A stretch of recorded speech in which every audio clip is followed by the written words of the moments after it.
நம் ஆண்டவர் இயேசு கிறிஸ்துவின் நாமத்தினால் உங்கள் அனைவரையும் வாழ்த்தி வரவேற்கிறேன். யாரெல்லாம் இறைவனுடைய வார்த்தைக்கு செவி கொடுத்து அதன்படி நடக்கிறார்களோ அவர்கள் இறைவனுக்குரியவர்கள். அவர்கள் கேட்பதையெல்லாம் கடவுள் கொடுக்க காலம் தாமதிக்க மாட்டார். கிறிஸ்து இயேசுவில் மிகவும் பிரியமானவர்களே, தவ காலத்தினுடைய 6வது வெள்ளிக்கிழமை நாம் இன்று இருக்கிறோம்.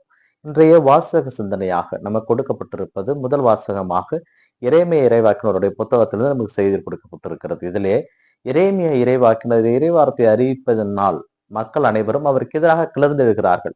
வாருங்கள், அவன் மீது பழி சுமத்துவோம், அவனை கொன்று போடுவோம்.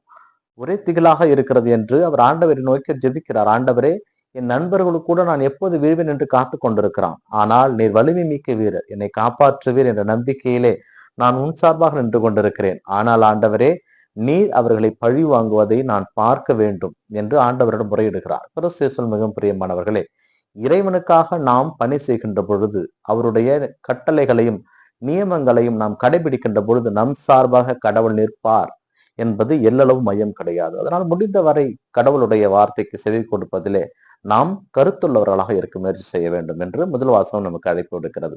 இன்றைய நற்செய்தி வாசகத்திலே, யோவான் நற்செய்தியிலே, நம் ஆண்டவர் இயேசு கிறிஸ்து மீது கல்லெறிய யூதர்கள் முயற்சி செய்கிறார்கள். ஆனால் இயேசு கிறிஸ்து அவர்களை பார்த்து கேட்கிறார், நான் உங்களுக்கு பல நல்லதை செய்திருக்கிறேன், தந்தையிடமிருந்து கேட்டதை உங்களுக்கு அறிவித்திருக்கிறேன், எச்செயலுக்காக என் மீது கல்லெறிய பார்க்கிறீர்கள் என்று கேட்ட பொழுது, நற்செயல்களுக்காக அல்ல, நீர் உன்னையே கடவுளாக்கி கொண்டீர் அல்லவா, அதற்காக கல்லெறிகிறோம் என்று சொன்ன பொழுது இயேசு மறைநூலில் இருந்து ஒரு செய்தி சொல்லுகிறார்.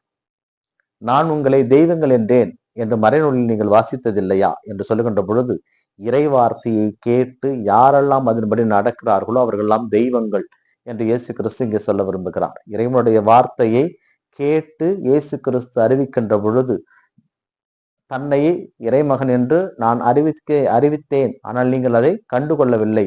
நீங்களும் அதே இறை வார்த்தையை கேட்டு அதன்படி நடப்பீர்களானால் உங்களையும் தெய்வம் என்று நான் சொல்ல ஒருபோதும் தாமதிக்க மாட்டேன் என்ற ஒரு அழைப்பை நாம் கொடுக்கிறார். நாம் இந்த தவ காலத்திலே இறைவன் நமக்கு கொடுக்கின்ற அந்த இறை வார்த்தையை நமதாக்கி கொண்டு இறைவனுடைய வார்த்தையை மற்றவர்களுக்கு அறிவித்து அதன்படி வாழ்கின்ற மக்களாக வாழ வேண்டும். தவக்காலம் என்பது உணவை குறைப்பது அல்ல, பட்டினி கிடப்பதல்ல, விரதம் இருப்பதல்ல, அந்த உணவை மற்றவர்களுக்கு பகிர்ந்தளிப்பது, அதுதான் தவக்காலம். இந்த தவக்காலத்திலே நம்முடைய பாவங்களை கடவுளிடம் கொடுத்து விடுவோம், இறையாசிரை பெற முயற்சி செய்வோம், மற்றவருடைய தேவையை அறிந்து அவர்களுக்கு உதவி செய்வோம், இறையாசை பெற முயல்வோம். ஏனென்றால் இந்த தவக்காலம் நமக்கு கொடுக்கப்பட்டிருக்கின்ற மாபெரும் வரப்பிரசாதம். அதை பயனுள்ள வகையிலே பயன்படுத்திக் கொள்ள தேவையான ஆசிரியை கேட்டு ஜெபிப்போம்.